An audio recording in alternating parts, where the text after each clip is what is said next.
my major contribution is that identified a risk factor, indoor air pollution in developing countries, that's now recognized to kill approximately 1 million children a year, plus about 500,000 of their mothers, because of very high pollution exposures from the use of these simple fuels in village households. I also work on climate change issues, have since 1990 or so.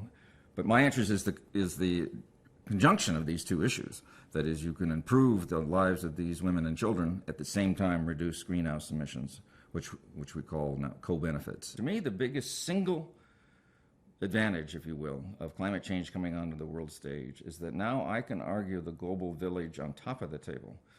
Before I had to argue, well, you shouldn't be concerned about children dying in India and China and so forth from, environmental risks.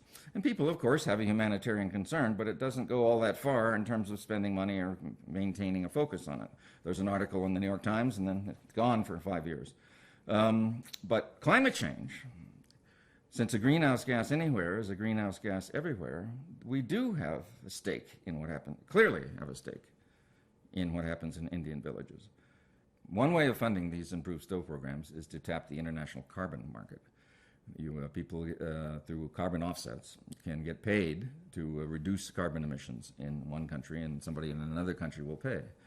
In particular, those countries that have signed the Kyoto Protocol, unlike ours, have an obligation to reduce their emissions, and part of that obligation they can meet through buying carbon offsets in developing countries, so-called clean development mechanism. There are also companies and individuals and organizations who wish to reduce their carbon footprints on a voluntary basis, including American companies, and they will buy carbon offsets through the voluntary market. And we sold the first stove program on the voluntary market just recently in April in Uganda. You could have a Chernobyl accident per month, and it wouldn't come anything close to the health impact from indoor air pollution in the third world. And, of course, if you had a Chernobyl accident per month, it wouldn't be more than 3 months before nuclear power would be shut down entirely, and there wouldn't be any more accidents.